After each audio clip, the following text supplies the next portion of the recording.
Holding का अब तक 3 क्लास जा चुका है। पहले क्लास में मैंने होल्डिंग क्यों करते हैं उसके बारे में डिस्कशन किया था। सेकंड क्लास में मैंने होल्डिंग का प्रॉब्लम कैसे होता है मैंने 2 सोल्यूशन करके दिखाया, डिटेल में नहीं गया था। क्लास 3 से मैंने टेक्निकली शुरू कर दिया एक एक बेसिक पॉइंट के ऊपर डिस्कशन।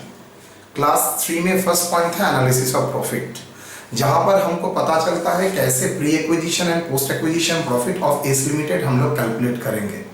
अगर acquisition at the beginning of the year है, एक्विजिशन अगर मिड ऑफ द ईयर है, तो कैसे टाइम एडजस्टमेंट से हम लोग प्री एक्विजिशन और पोस्ट एक्विजिशन प्रॉफिट निकालते हैं। Because pre acquisition and post of acquisition profit सबसे इंपॉर्टेंट माना जाता है होल्डिंग कंपनी का जो बैलेंस शीट हम लोग बनाएंगे, कंसोलिडेटेड बैलेंस शीट, उसके लिए।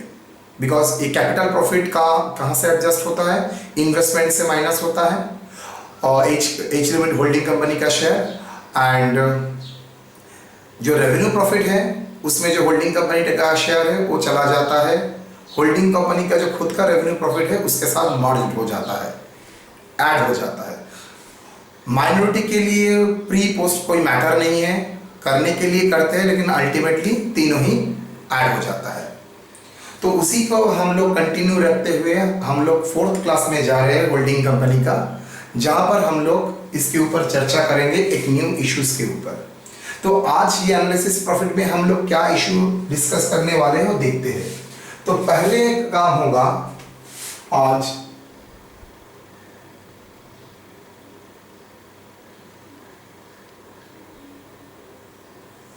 डिविडेंड पेमेंट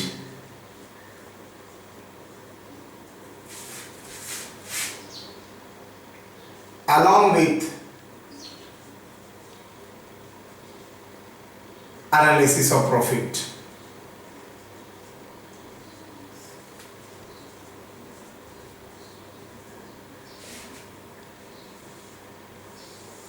किसका? Of S limited.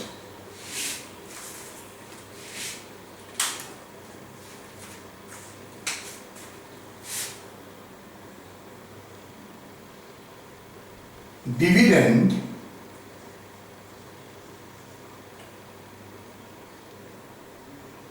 बाय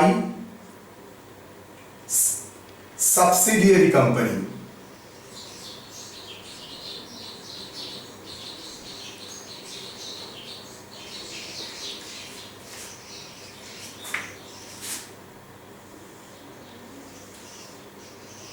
उसका 2 पार्ट होता है, एक calculation period.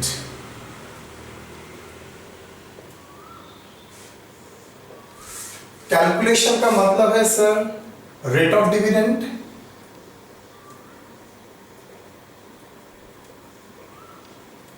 Into share capital of subsidiary at the time of dividend, at the time of declaration of dividend। मतलब मैं लिख सकता हूं shortcut rate into share capital. इसका share capital S limited, declare कौन करेगा? S limited. नाउ सवाल है कौन सा पीरियड हो सकता है? लास्ट पीरियड हो सकता है, current period.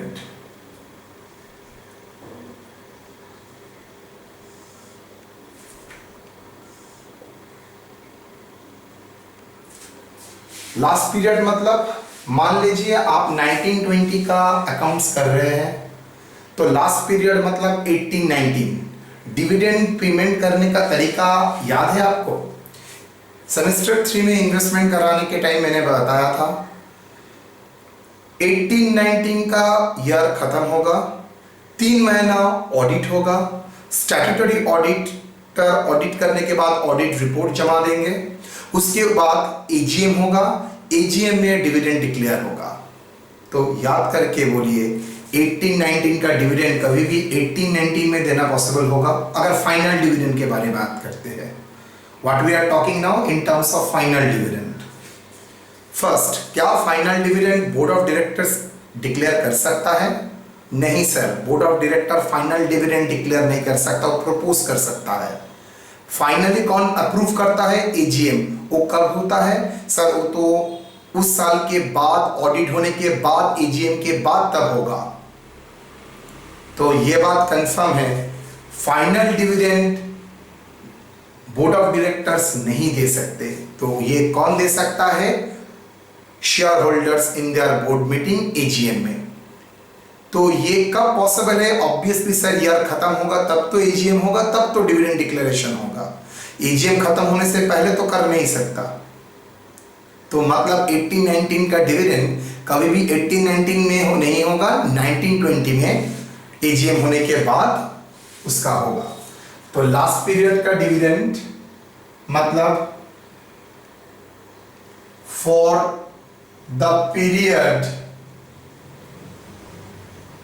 18-19 paid during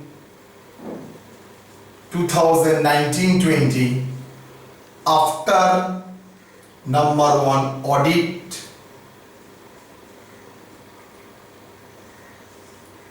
after AGM। तो करंट ईयर में जो डिविडेंड दे रहा है, फाइनल अगर एजीएम में कोई डिविडेंड दे रहा है तो मान के चलेंगे फाइनल डिविडेंड वो कौन सा ईयर का होगा? सर मर भी जाएंगे, करंट ईयर का नहीं होगा, बैक ईयर का होगा। किसी भी हाल में करंट ईयर का नहीं हो सकता है फाइनल डिविडेंड, बिकॉज वो तो बोर्ड ऑफ डायरेक्टर्स के हाथ में रहता ही नहीं है। तो अगर रहता तो डिक्लेयर कर देता, वो सिर्फ प्रपोज कर सकता है, फाइनल डिविडेंड दे नहीं सकता। करेंट डिविडेंड, तो सर करेंट डिविडेंड के लिए क्या कर सकता है? हाँ, उसके लिए सिर्फ एक ही पास होता है उसके पास, for the current year 2019-20 final dividend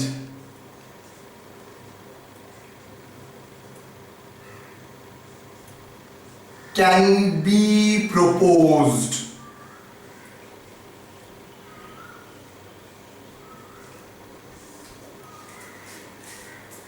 can be propose हो सकता है और कुछ नहीं हो सकता। नाउ सवाल है, क्या प्रपोज डिविडेंड को हम क्या ट्रीटमेंट करेंगे? देखिए, मैं पहले भी आप लोगों का क्लास में एक बार बोल चुका हूं, आज के डेट में, आज से 2 साल पहले भी प्रपोज डिविडेंड का एंट्री होता था। आई एम सेइंग दैट आज से 2 साल पहले भी प्रपोज डिविडेंड का एंट्री होता था, बैलेंस शीट में हम लोग दिखाते थे बतौर प्रोविजन। लेकिन AS4 जो रिवाइज्ड हो चुका है, वो स्पेसिफिकली बोल दिया है propose dividend is a non adjusting item. अगर propose dividend is a non adjusting item in days में अगर स्पेसिफिकली बोला हुआ है तो आपको, सॉरी AS में स्पेसिफिकली बोला है तो अकाउंटिंग स्टैंडर्ड आपको फॉलो करना पड़ेगा। According to that propose dividend is not an adjusting event, मतलब हम लोग एंट्री पास कर ही नहीं सकते। क्वेश्चन में अगर बोल दिया तब भी गलत किया होगा। आप देखिएगा ये क्वेश्चन प्रोबेबली 18 से पहले आया है। 18 के बाद अगर कोई प्रपोज डिविडेंड क्वेश्चन में रखता है, मतलब आप लोग समझ जाइएगा बंदे को पता नहीं है प्रपोज डिविडेंड का मतलब आज के डेट में क्या है। आज के डेट में propose dividend is a non adjusting event. आप किसी भी हाल में उसको जर्नल देख के आप फाइनेंशियल स्टेटमेंट में नहीं लिख सकते, लेकिन हाँ नोट्स ऑफ अकाउंट्स में आप लिख सकते हैं as a statement, company propose 10% dividend, लेकिन entry you can not pass until and unless it has cleared by the board। मतलब सर जो पहले हम लोग प्रपोज डिविडेंड करते थे वो नहीं होगा, नेवर, आप लोग कभी भी नहीं लिख सकेंगे। अगर बैक ईयर में भी आप लोगों ने किया है, आप लोगों से प्रोबेबली वो शायद इधर उधर हुआ होगा। प्रपोज डिविडेंड कभी भी नहीं हो सकता, because propose dividend is a non adjusting item. Okay, तो प्रपोज डिविडेंड अगर रहता है तो उसके लिए कोई एंट्री नहीं होता है, लेकिन इसके लिए एक एंट्री जरूर हो जाता है। क्या? नॉर्मली एंट्री हुआ, अगर जो कंपनी चार्ज करता है तो PL account debit to bank, dividend paid, मतलब PL account debit to dividend payable, dividend payable to bank. चलिए, PL account debit to dividend payable, then dividend payable to bank. मतलब ये डिविडेंड पेमेंट का liability अब तभी allow कर सकते हैं अगर फाइनल डिविडेंड डिक्लेयर्ड हुआ, लेकिन बोर्ड छोड़ के, एजीएम छोड़ के फाइनल डिविडेंड कोई डिक्लेयर नहीं कर सकता। Share board of directors propose कर सकता है, डिक्लेयर नहीं कर सकता। तो लास्ट पीरियड के लिए करंट पीरियड में आप उसका डिक्लेयर करके पेमेंट कर सकते हैं, लेकिन करंट पीरियड में जो डिविडेंड है 1920 का डिविडेंड आप फाइनल डिविडेंड दे नहीं सकते, उसका सिर्फ प्रपोज कर सकते हैं। और सर ने क्या बताया? As per AS4 revised event occurring after the balance sheet dates, contingencies etcetera के लिए as per AS4 revised proposed dividend, post dividend is a non-adjusting item.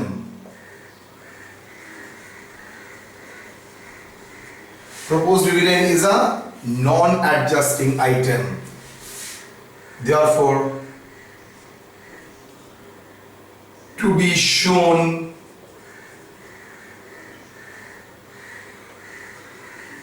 as notes to accounts। मतलब सर वो proposed dividend PL account debit to proposed dividend क्या नहीं कर सकते? Very good, you can't do it। PL account debit to proposed dividend you can't do it। आज के date में entry हो ही नहीं सकता। सर मैंने तो बहुत प्रॉब्लम में देखा है proposed dividend, फिर से बोल रहा हूँ 2018 से पहले शायद वो सब क्वेश्चन हुआ था, इसलिए क्वेश्चन में वो किया था। लेकिन 18-19 से onwards all over the India कहीं पर प्रपोज डिविडेंड, अगर जो क्वेश्चन सेटर है उसको पता है वो नहीं करेगा, कर ही नहीं सकता, प्रपोज डिविडेंड लिख ही नहीं सकता। Okay, so that is the concept of the dividend. तो ये डिविडेंड का कॉन्सेप्ट मैंने दिया, मैंने अभी तक एनालिसिस ऑफ प्रॉफिट में उसका इंपैक्ट नहीं बताया, सिर्फ इतना बोला ये that is the concept of dividend. क्या? डिविडेंड सब्सिडियरी कंपनी देता है, कैलकुलेशन होता है rate of dividend into share capital of S limited. Period हो सकता है लास्ट पीरियड का डिविडेंड करंट ईयर में दे सकेगा फाइनल, और करंट पीरियड का डिविडेंड तो दे ही नहीं सकता, वो प्रपोज कर सकता है। और प्रपोज डिविडेंड आप किसी भी हाल में बैलेंस शीट में नहीं दिखा सकते, आप सिर्फ उसको दिखा सकते हैं as a notes to accounts. मतलब में बच गए हम लोग, इसको हम लोगों को एंट्री पास करना नहीं होगा। ठीक है, चलिए अब हम लोग देखते हैं इसका क्या एनालिसिस ऑफ प्रॉफिट में इंपैक्ट होगा। नाउ ये था concept, concept note. Now steps to be followed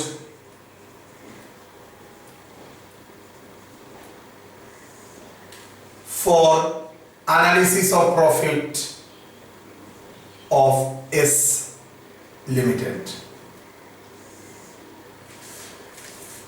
S Limited के लिए हम लोग एनालिसिस ऑफ प्रॉफिट में इसका इंपैक्ट क्या पड़ेगा sir? Step 1, calculate the dividend amount paid by the subsidiary company, henceforth हम लिखेंगे S Limited। Okay, step 2,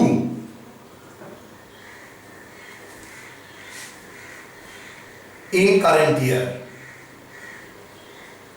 current year में तो बार बार बोल रहा हूँ, करंट ईयर का तो प्रॉफिट नहीं दे सकता, उसको बैक ईयर का उसको बैक पीरियड के लिए करंट ईयर में देना पड़ेगा। तो मैं पहले कैलकुलेट करूंगा करंट ईयर में कितना उसने डिविडेंड दिया है। हाँ एग्जैक्टली बैक ईयर के लिए, क्योंकि दिया तो करंट ईयर में है, मतलब पीरियड 18-19 है लेकिन पेमेंट तो हो रहा है 19-20 में। फिर से रिपीट कर रहा हूं, जिस पीरियड के लिए दे रहा है वो 18-19, एजीएम तो 19-20 में हुआ है, ऑडिट तो 19-20 में हुआ है, फाइनेंशियल स्टेटमेंट बना है 31 मार्च 2019 के बाद, ऑडिट भी उसके बाद होगा, एजीएम भी उसके बाद होगा, तो डिक्लेरेशन तो हुआ है 1920 में। तो step 1, calculate the dividend amount paid by the subsidiary company in current year. Step 2, add the dividend. Add the dividend paid with the current year profit कहां पर? इन AOP chart. Step 3, do time adjustment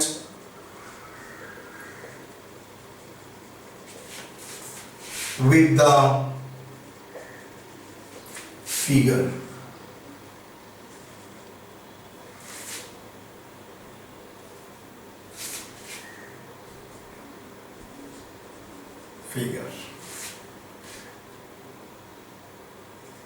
After addition होने के बाद step 2, current year के profit में add करने के बाद जो फिगर आता है उसके साथ टाइम एडजस्टमेंट करेंगे, जैसे कल हम लोगों ने एबनॉर्मल आइटम किए थे। Step 4, deduct the dividend paid from the appropriate place. Appropriate place का मतलब सर हो सकता है वो प्री पीरियड एक्विजिशन से पहले वाला पीरियड के लिए दिया है, वही होने का चांस 99% है। हो सकता है एक्विजिशन के बाद वाला पीरियड के लिए डिविडेंड दिया है, तो एक्विजिशन के पहले वाला पीरियड के लिए डिविडेंड दिया है तो deduct from pre acquisition, acquisition बाद के वाला दिया है तो डिडक्ट फ्रॉम पोस्ट एक्विजिशन। क्या है? इफ डिविडेंड पेड, कब पेड नहीं बोल रहा हूं, dividend paid for the period before acquisition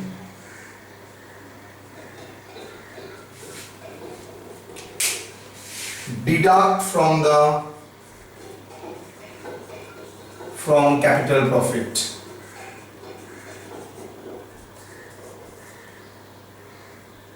Deduct from post pre-acquisition profit.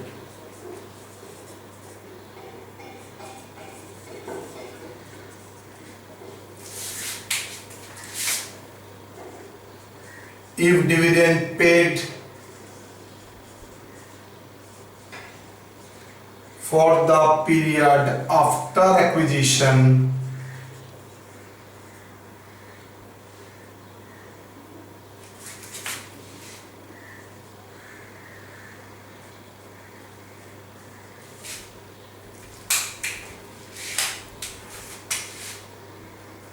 deduct from post acquisition.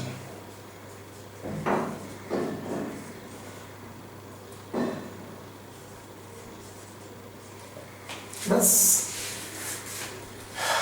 That is, ये किस डिविडेंड के बारे में बोल रहा है? Final dividend.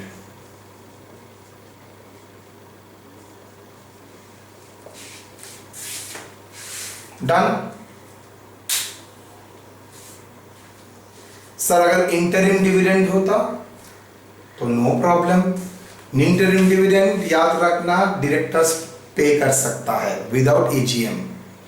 तो इंटरिम डिविडेंड मतलब always for the current period, back period के लिए नहीं। तो अगर करेंट पीरियड के लिए इंटरिम डिविडेंड दे रहा है तो मतलब डिविडेंड पेमेंट हुआ है। तो डिविडेंड पे होने के लिए जो जो स्टेप फॉलो करना पड़ता है वही हम लोग फॉलो करेंगे। डिविडेंड को कैलकुलेट करेंगे, स्टेप 2 में डिविडेंड ऐड कर देंगे, स्टेप 3 में टाइम एडजस्टमेंट करेंगे, स्टेप 4 में रेस्पेक्टिव जिस पीरियड का इंटरिम पीरियड मतलब तो 12 महीना नहीं, इंटरिम पीरियड 8 महीना। मान लीजिए 8 महीने में पूरा 8 महीना ही प्री था तो प्री से माइनस, 8 महीना पूरा ही पोस्ट है, पोस्ट से माइनस। सर 8 महीने में 4 महीना, 5 महीना प्री, 3 महीना पोस्ट, तो डिविडेंड को 5 और 3 में डिवाइड करके 5 महीना प्री से 3 महीना पोस्ट में से एडजस्ट होगा। जब इंटरिम डिविडेंड हम लोग करेंगे तब वो पार्ट देख लेंगे, अभी टेंशन लेने की जरूरत नहीं है। डन, चलिए करते हैं। सिर्फ इतना बताया, dividend final dividend obviously AGM करना पड़ेगा, इसलिए फाइनल डिविडेंड कभी भी लास्ट ईयर का करंट ईयर में नहीं हो सकता है, नेक्स्ट ईयर में जाता है। लेकिन इंटरिम डिविडेंड करंट ईयर में प्रपोज डिक्लेयर पेड से हो सकता है, बिकॉज उसके लिए एजीएम का जरूरत नहीं है, वो बोर्ड ऑफ डायरेक्टर अपने बलबूते पर कर सकता है। ऑडिट में मैं नहीं तो पढ़ाया था, याद करो, मैंने बोला था ना बोर्ड का सैंक्शन लगता है इंटरिम डिविडेंड के लिए, लेकिन फाइनल डिविडेंड के लिए एजीएम का सेक्शन लगता है। हाँ, बाद में रेटिफाई कराना पड़ता है, दूसरा इशू, लेकिन board of directors can paid.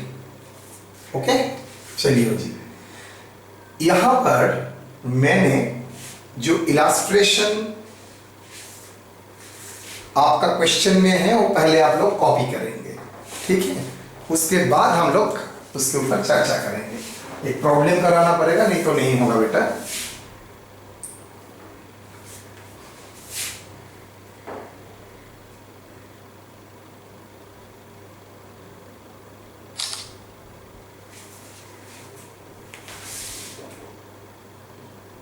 Light reflect कर रहा था इसलिए मैंने थोड़ा लाइट बंद कर दिया, थोड़ा कॉपी कर लीजिए। चलो, बिकॉज ये मुझे ड्रॉप करना पड़ेगा।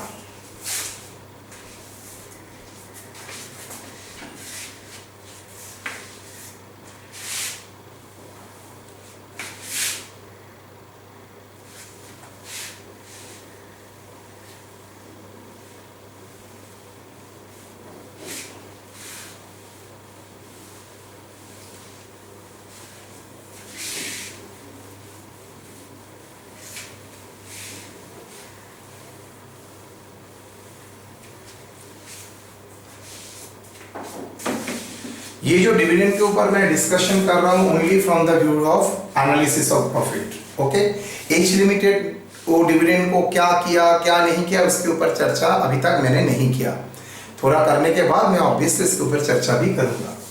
चलिए क्वेश्चन नंबर में आ जाते हैं। इलस्ट्रेशन 1 सेम, तो परसेंटेज ऑफ होल्डिंग 70% बोल दिया है। illustration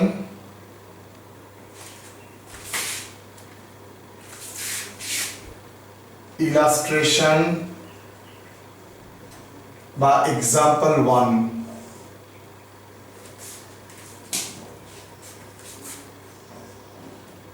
date of acquisition 1/8/2019, date of consolidation 31/3/2020.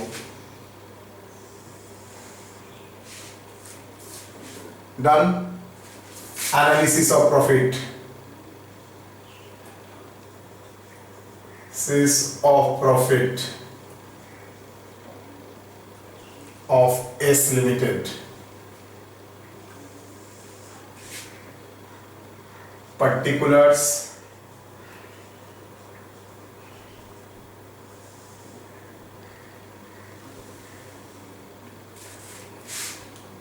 Capital profit मतलब प्री एक्विजिशन,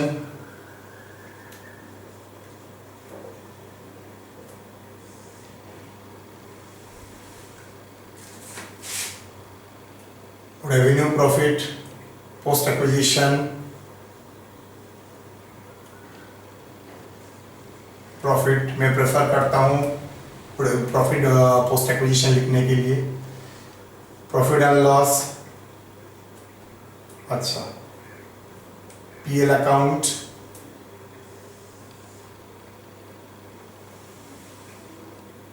जनरल रिजर्व,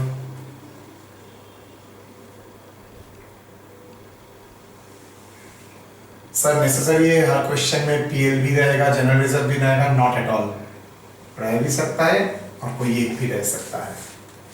तो चलिए फर्स्ट पॉइंट आते हैं, profit and loss. Profit and loss का ओपनिंग बैलेंस कितना बोल दिया है साल के शुरू में? सर साल के शुरू में उसका बैलेंस बोल दिया था 4,30,000।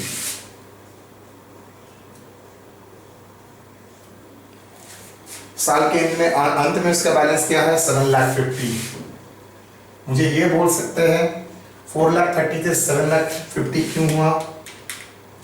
Sir during the year profit earn किए हैं 3,20,000।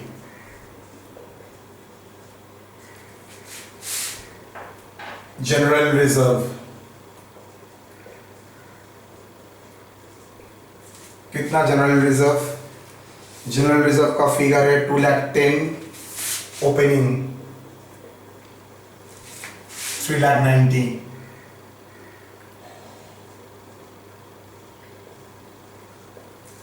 During the year 1,80,000। Done sir. तो इस पॉइंट में टोटल करके रखते हैं 6,40,000, 3,20,000, 1,80,000, 11,40,000।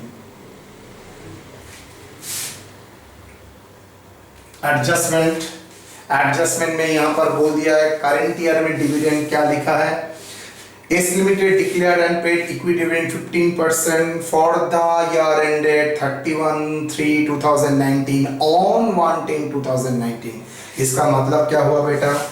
कंपनी डिविडेंड पे कर रहा है कब? 1/10/2019। कौन सा पीरियड के लिए सर डिविडेंड पे हो रहा है?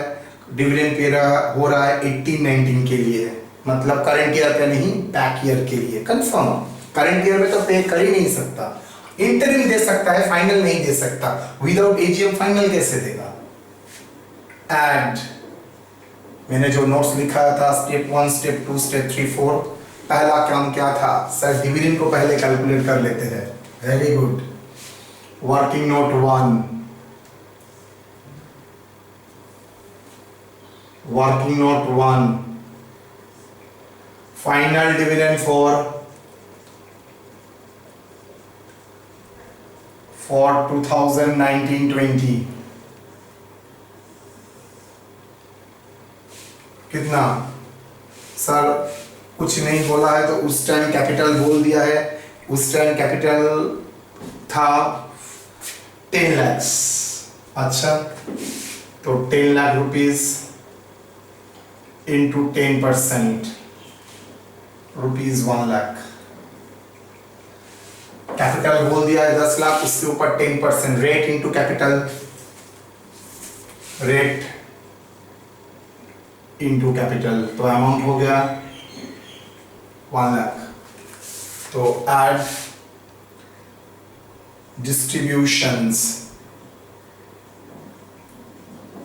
तो डिस्ट्रीब्यूशन में यहां पर सिर्फ एक ही आइडेंटिफाई किया हम लोगों ने, कोई अबनॉर्मल आइटम नहीं है, होता तो भी ऐड करते हैं। एट फाइनल डिविडेंड,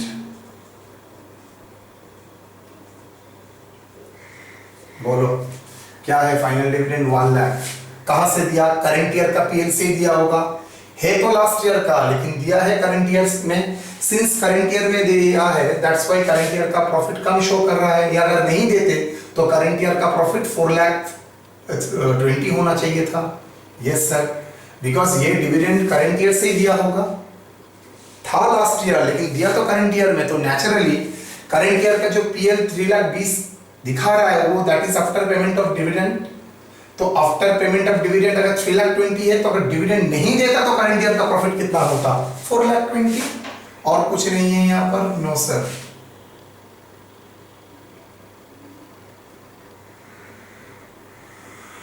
₹6,40,000, ₹4,20,000, रिजर्व में कोई एडजस्टमेंट नहीं है, 1,80,000। बोलिए बंधु, कोई एबनॉर्मल आइटम नहीं है सर। यहाँ पर कोई टाइम एडजस्टमेंट होगा? Why not sir?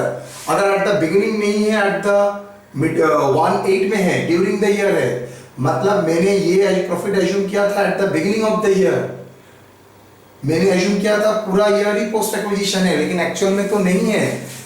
पूरा 12 महीने में मैंने ये जो प्रॉफिट और रिजर्व शो कर रहा है ना अर्न, ये 12 महीना का है, फॉर 12 मंथ्स। लेकिन एक्चुअल में तो करंट ईयर में 12 महीने में 1/8 मतलब 1 अगस्त से पहले तो प्री है, तो अप्रैल मई जून जुलाई, अप्रैल मई जून जुलाई, रिपीट, मार्च के बाद अप्रैल, मार्च तक तो यहां पर है, अप्रैल मई जून जुलाई, अप्रैल मई जून जुलाई आपका क्या हुआ? अप्रैल मई जून जुलाई आपका प्री है और बाकी 8 महीना आपका पोस्ट है, लेकिन आपने तो पूरा ही रेवेन्यू प्रॉफिट बोल के दिखा दिया, तो गलत किया, तो उसको एडजस्ट करना पड़ेगा। Yes sir. Time adjustment, time adjustment, चाहे तो लेस लिख सकते हैं, बिकॉज किसी के लिए लेस है तो किसी के लिए तो ऐड ही होगा। 1 प्रॉफिट एंड लॉस, सोच के देखो sir, 4,20,000 for 12 months, am I correct? उसमें कितना प्रीम है? 4 मंथ्स,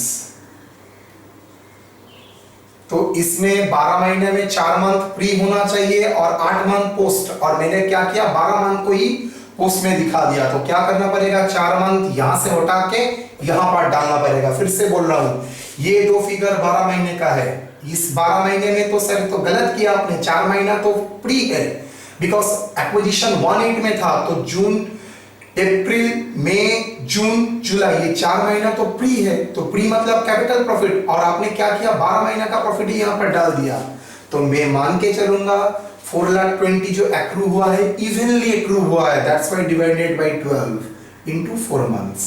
सेम वे में जनरल रिजर्व, रिजर्व क्या है, जीआर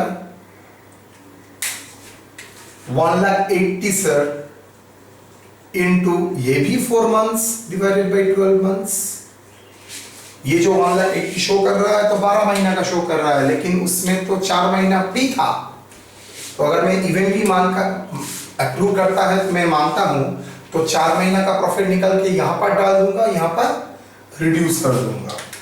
4,20,000 डिवाइडेड बाय 12 इंटू 4, 1,40,000, तो 1,40,000 यहां पर कैपिटल प्रॉफिट बोल के ऐड होगा, जाहिर सी बात है 1,40,000 यहां से लेस हो जाएगा।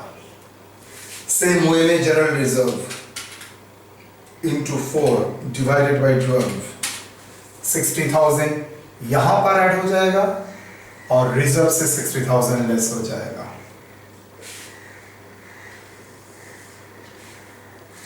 तो ये फिगर कितना आया, 1,20,000, ये फिगर 2,80,000, ये फिगर 8,40,000।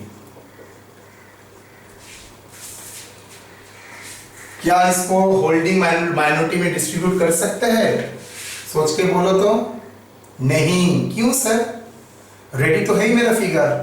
सर ये प्रॉफिट फिगर में मैंने जो डिविडेंड डिस्ट्रीब्यूट हुआ था उसको इग्नोर किया था, लेकिन एक्चुअल में तो डिविडेंड डिस्ट्रीब्यूट हुआ था। हाँ सर, तो उसको तो लेस करना पड़ेगा, लेस डिस्ट्रीब्यूशंस। मैंने क्या लिखा है, डिस्ट्रीब्यूशन पहले ऐड करना, उसके बाद टाइम एडजस्टमेंट, उसके बाद जहां से डिस्ट्रीब्यूट हुआ है रेस्पेक्टिव प्लेस से माइनस करो। डिविडेंड पेड फॉर 18-19, मतलब 100% सर दिया हुआ है तो 1920 में, लेकिन है तो सर 1819 पीरियड का।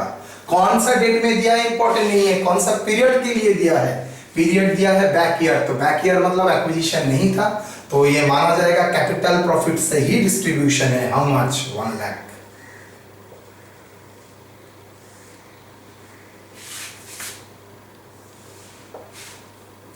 मैंने तो दिया था करंट ईयर से, लेकिन ये तो एक्चुअली करंट ईयर का नहीं है, बैक ईयर का है, तो बैक ईयर से माइनस कर दो, मतलब कैपिटल प्रॉफिट क्या हो गया? रिड्यूस्ड हो गया, बिकॉज ऑलरेडी 1 लाख तो डिस्ट्रीब्यूट हो चुका था। तो ये क्या हुआ? 7,40,000, that is correct profit. Correct profit कितना? 7,40,000, तो 2,80,000, 1,20,000। देख लो, अब तो कुछ नहीं है, डिस्ट्रीब्यूट कर दो माइनॉरिटी एंड एज के भीतर।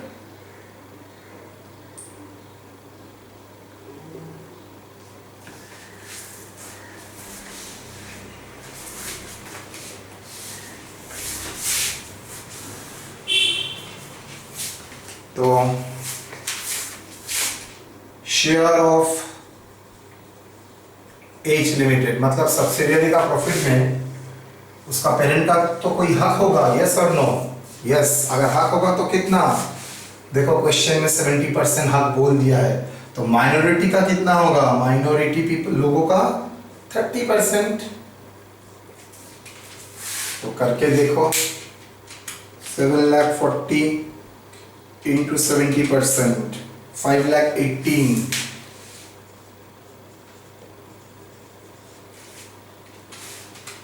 तो 5,18,000 अगर एज का शेयर है तो 2,22,000 माइनॉरिटी का शेयर।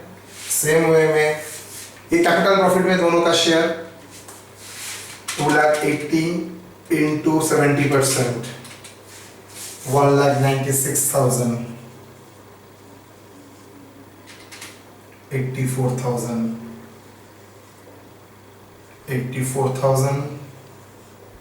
36,000। माइनॉरिटी का हम प्री पोस्ट बोल के कुछ नहीं होता है, सिर्फ यहाँ पर कर रहे थे तो आ गया, अल्टीमेटली उसका ऐड करके दिखाना पड़ेगा। इस होल्डिंग का जैसे डिफरेंट ट्रीटमेंट होता है, इसका अलग ट्रीटमेंट, इसका अलग ट्रीटमेंट, इसका अलग ट्रीटमेंट, लेकिन ये सब एक साथ मार्च होके खिचड़ी होके बैठता है। तो 3,42,000।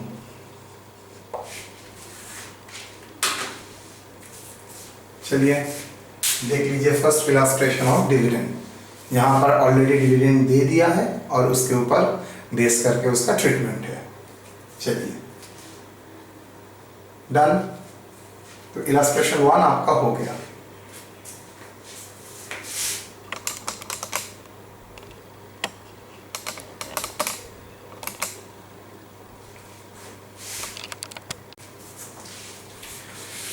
इसके पहले हम लोगों ने क्या किया? हाँ, डिविडेंड, फाइनल डिविडेंड के ऊपर चर्चा किया था। फाइनल डिविडेंड का मतलब क्या है? सर फाइनल डिविडेंड कभी भी करंट ईयर का नहीं हो सकता है। Why? Number 1 point, final dividend को डिक्लेयर किया जाता है और डिक्लेरेशन का अथॉरिटी एजीएम में होता है और एजीएम 1 साल के बाद ही होगा। मतलब 1819 का एजीएम कभी भी 1819 में नहीं होगा, 1920 में होगा। तो जाहिर सी बात है फाइनल डिविडेंड ऑफ 1819 कब मिलेगा आपको? 1920 में। दूसरा, 1920 का मतलब करंट ईयर का कोई डिविडेंड हो सकता है? सर फाइनल डिविडेंड तो प्रपोज हो सकता है, लेकिन वो अकाउंटिंग एंट्री उसका नहीं होगा, कोई अकाउंटिंग नहीं होगा, सिर्फ नोट्स टू अकाउंट्स में उसको लिखना पड़ेगा। प्रीवियसली हम लोग जो कॉन्सेप्शन से डिफरेंट कॉन्सेप्शन है, ये एक्चुअली में तभी चेंज हो चुका है, प्रोबेबली आप लोगों ने किया नहीं। नेक्स्ट, अब आ जाते हैं फेज 2 का एक पार्ट है जहां पर आपको देखना पड़ेगा दूसरा चीज।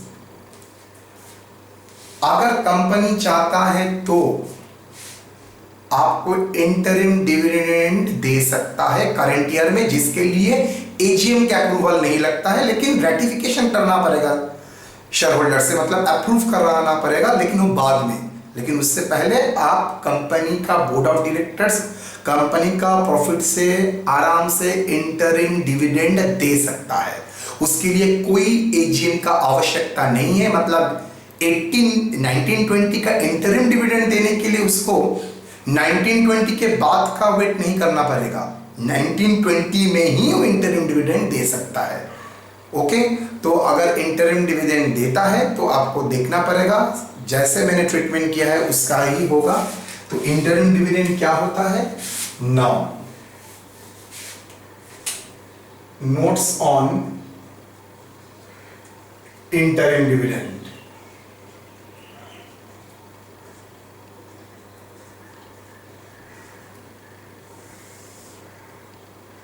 Dividend paid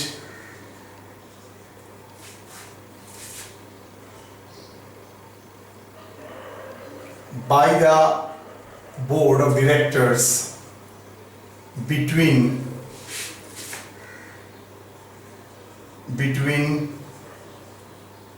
to AGM, annual general, दो एनुअल जनरल मीटिंग के भीतर अगर कोई डेटा है वही है इंटरिम डिविडेंड।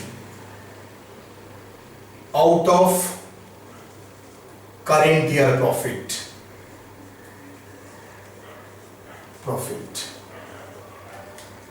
ये बोर्ड ऑफ डायरेक्टर्स के पास अथॉरिटी है, वो कर सकता है करंट ईयर प्रॉफिट। स्टेप्स क्या करना पड़ेगा? सेम। अच्छा, now its treatment in allocation of profit। चलो AOP chart as follows।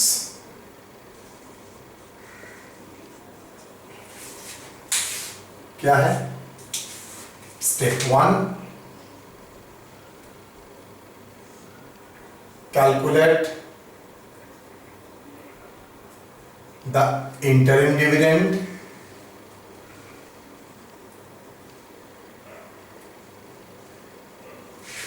step 2, add back with the current year profit,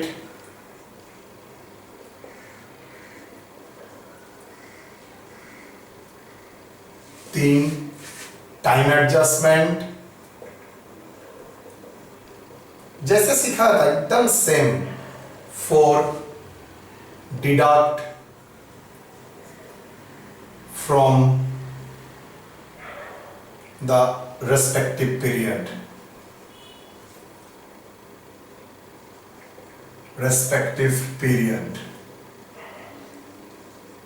मान लीजिए करंट ईयर में डेट ऑफ एक्विजिशन 4 महीने का बाद अगस्त से लिया था 1/8 में, और डिविडेंड इंटरिम पीरियड दे रहा है 6 मंथ का, तो मैं बोल सकता हूँ 6 मंथ में 4 मंथ उसका प्री है और 2 मंथ उसका पोस्ट है। ओके, लेकिन अगर सिर्फ 4 मंथ के लिए देता तो सर पूरा ही प्री मानता। चलिए करते हैं, एकदम रेडी। तो इसका सोल्यूशन हम लोग करेंगे। एक इलास्ट्रेशन ऑलरेडी है, इलास्ट्रेशन 2। अच्छा, इसके साथ और एक जोड़ देते हैं, नोट्स ऑन प्रपोज्ड डिविडेंड। पहले भी लिखा था, फिर से एक बार लिखने में क्या प्रॉब्लम होता है। Ignore if given in the adjustments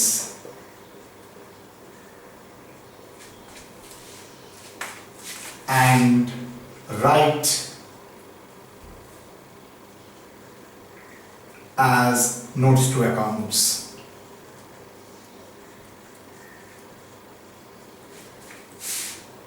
Case 1. Case 1, adjustment. Adjustment में बोल दिया है 10% प्रपोज्ड डिविडेंड। केस 2,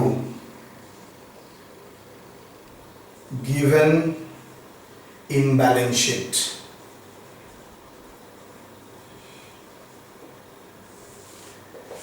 यहाँ पर तो सर आराम से इग्नोर कर सकते हैं लिख के, लेकिन ये तो ऑलरेडी एंट्री पास कर चुका है। सर आपने बोला कभी नहीं करेगा, तब भी अगर कर देता है, किया है तो बहुत बड़ा गलती किया है, नहीं आ सकता आप लोगों को। तब भी मान लीजिए सर पुराना प्रॉब्लम में तो बहुत जगह दे दिया है, यस पुराना प्रॉब्लम में दिया है, I agree. Given in the balance sheet, अगर बैलेंस शीट में दे देता है तो क्या करेंगे, इग्नोर। सर कैसे इग्नोर करेंगे, बाय पासिंग रिवर्स एंट्री। जब पास किया था एंट्री क्या दिया था, PL account debit to propose dividend, ठीक उल्टा एंट्री पास कर दो, propose dividend account to SPL. Okay, तो पहले अगर एंट्री दिया था प्रीवियस एंट्री,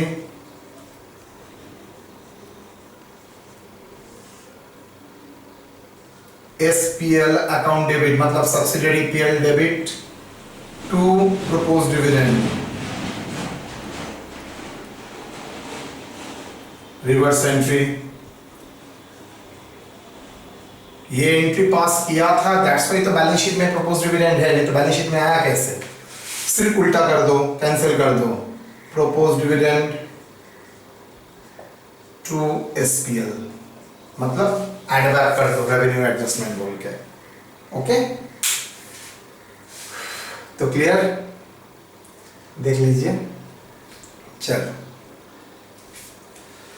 अब ऑन दैट बेसिस हम लोग इलास्ट्रेशन 2 करेंगे, तो इसके साथ हम लोगों का मैटर खत्म हो जाएगा।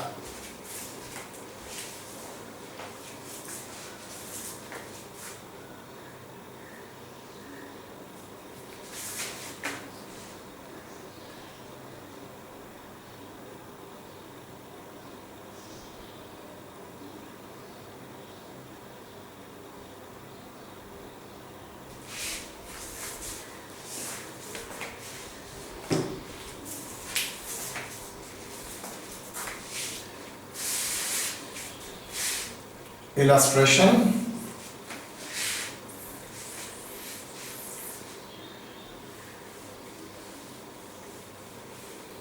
सो डिविडेंड के ऊपर जितना प्रकार का एडजस्टमेंट एनालिसिस ऑफ प्रॉफिट में जाएगा हम लोगों ने देख दिया है, final dividend, interim dividend, proposed dividend. अच्छा, इलास्ट्रेशन 2 में first starting point, illustration 2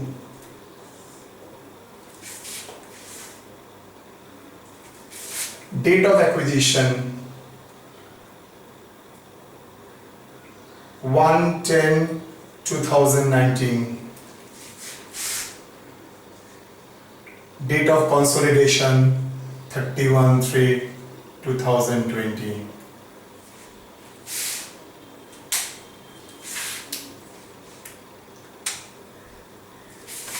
now analysis of profit of S Limited,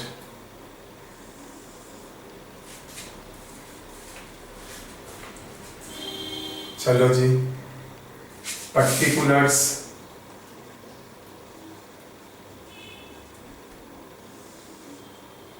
capital profit,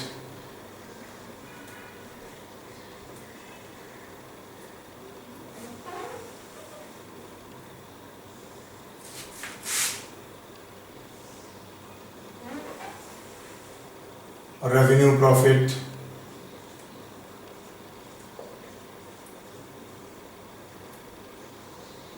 PL,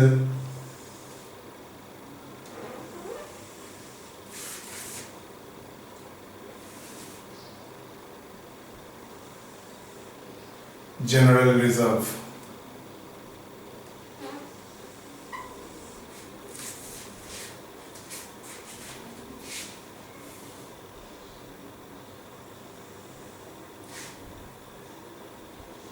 profit and loss account,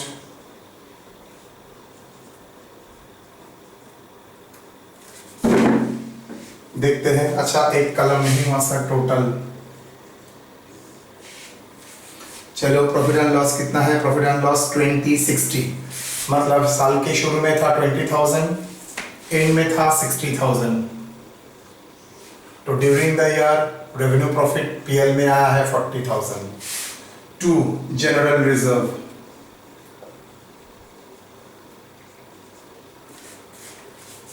general reserve opening figure था 10, उसके बाद 90, तो during the year 80, that is balancing 19 minus 20 60 minus 19 minus 10 80, 60 minus 20 40, 1,15,000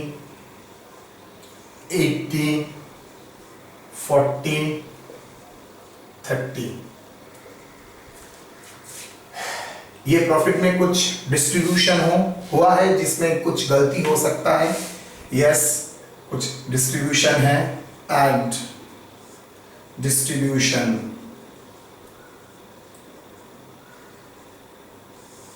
interim dividend,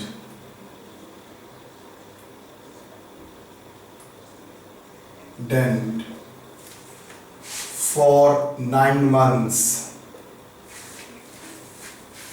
तो कितना है 15% 2 lakh, working note 1, interim dividend, interim dividend कितना calculate करना पड़ेगा ना, मैंने स्टेप 1 में बोला था। तो always capital multiplied with the rate into period, because interim है तो कुछ पीरियड के लिए देता है। अगर पारानाम बोलता है तो यहां पर क्वेश्चन में पारानाम बोल दिया है, तो पारानाम भी, अच्छा पारानाम नहीं बोला है, सॉरी, तो ठीक है। तो कैपिटल क्या था 2 लाख इनटू रेट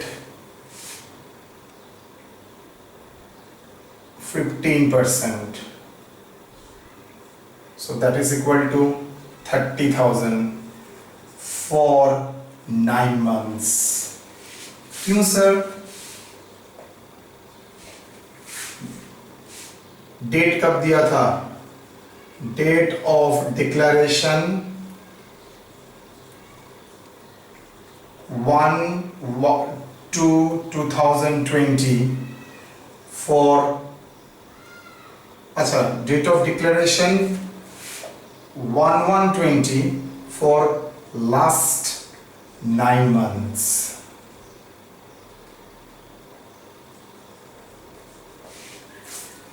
तो लास्ट 9 month के लिए दिया था, ओके। सर यहाँ पर अगर पारानाम होता तो इंटू 9/12 होता, यहाँ पर तो पारानाम नहीं है, तो the straight way 15% straight way, तो 15% ऑफ 2,30,000 आ गया। तो सोच के देखिए 30,000 के टोटल 9 months का डिविडेंड है, जिसमें कुछ प्री कुछ पोस्ट होगा। तो पहले वो तो इग्नोर करते हैं, ये इंटरिम डिविडेंड दिया कब है करंट ईयर में, तो उसको पहले ऐड बैक कर देते हैं, प्रॉफिट से ही दिया होगा 30, बाद में आते हैं। तो interim dividend for 9 month 30,000 PL से ही दिया है, तो पीएल को रिटर्न वापस करते हैं। एज्यूमिंग अगर डिविडेंड नहीं देते तो कितना होता आपका प्रॉफिट? देन होता सर 12 महीने का 70। अगर नहीं देने के लिए 40 आया है, अगर नहीं देते तो 40 + 30 70 आता, ये 30 रहता, ये 80 रहता। Less time adjustment,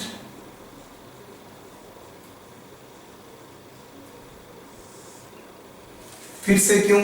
obviously sir date of acquisition के देखिए 6 months, तो 6 पूरा 12 महीने में, ये तो 12 महीने का प्रॉफिट है। फॉर 12 months क्या पूरा 12 महीना 70,000 है, उसका प्री एक्विजिशन है, तो रेवेन्यू के अंडर में, सॉरी पोस्ट एक्विजिशन है, तो रेवेन्यू के अंडर में है। नहीं सर, गलत किया है, 6 महीना होगा प्री, 6 महीना होगा पोस्ट, तो आपको सही करना है। पीएल के लिए कितना है 70,000, टाइम एडजस्टमेंट फॉर 6 months, तो इनटू 6 months by 12 months, तो ये 17,000 के भीतर प्री कितना है 35,000। तो ये अगर प्री है तो यहां से माइनस 35,000 कैपिटल में ऐड। 70,000 के भीतर 35,000 अगर प्री एक्विजिशन प्रॉफिट है तो 35,000 और कैपिटल प्रॉफिट, तो रेवेन्यू प्रॉफिट से कैपिटल प्रॉफिट माइनस कर दीजिए। तो 35,000 कैपिटल प्रॉफिट में डाल दीजिए, रेवेन्यू प्रॉफिट से उसको एलिमिनेट कर दीजिए। सेम वे में जनरल रिजर्व,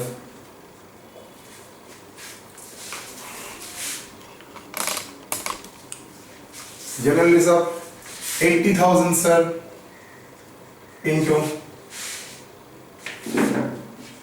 6/12, तो पूरा 80 को ही माना था मैं 12 महीने का, लेकिन 12 महीने में तो 6 महीना कैपिटल प्रॉफिट है, तो 80 का 50% 40,000 होगा कैपिटल, तो नेचुरली रेवेन्यू से माइनस हो जाएगा। यस, चलिए जी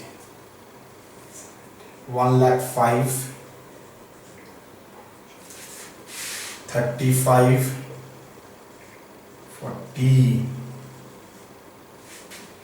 क्या मैं लिख सकता हूं करेक्ट प्रॉफिट? नहीं सर, गलत है। क्यों सर? आपने ये कैलकुलेशन किया, जो डिविडेंड इंटरिम दिया था 30,000 उसको इग्नोर करके। कहा सर? आपने यहां पर ऐड कर दिया था ना। हाँ, तो एक्चुअल में तो दिया है, डिस्ट्रीब्यूट तो हुआ है, तो डिस्ट्रीब्यूट हुआ है तो अब डिस्ट्रीब्यूट कीजिए। कहां से माइनस करेंगे सर? पूरा तो 30,000 उसका पोस्ट नहीं था। हाँ, दे रहा है जनवरी में, लेकिन उसका कुछ पार्ट प्री कुछ पार्ट पोस्ट आते हैं यहां पर। सर 30,000 प्री पार्ट कितना? 30,000 इंटू 6/9 मंथ्स, तो प्री है 30,000 इंटू 6 डिवाइडेड बाई 9, 20,000। पोस्ट क्या है? 30,000 into 3/9,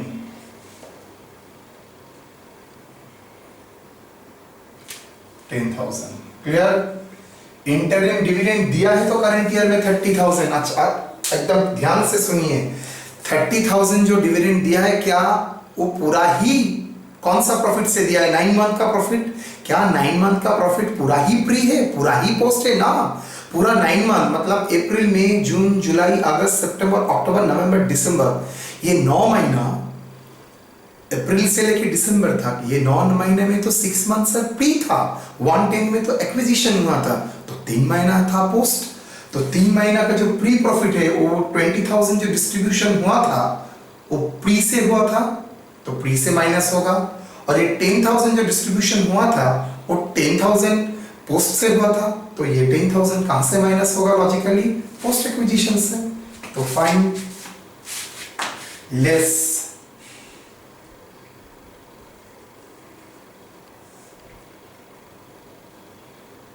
distribution.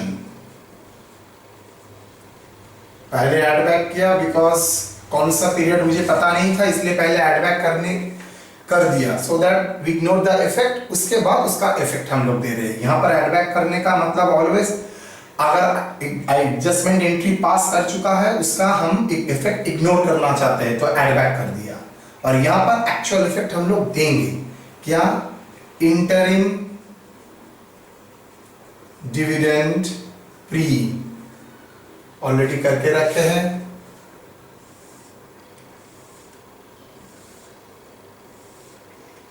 $20,000 post pre acquisition period से पोस्ट एक्विजिशन पीरियड से।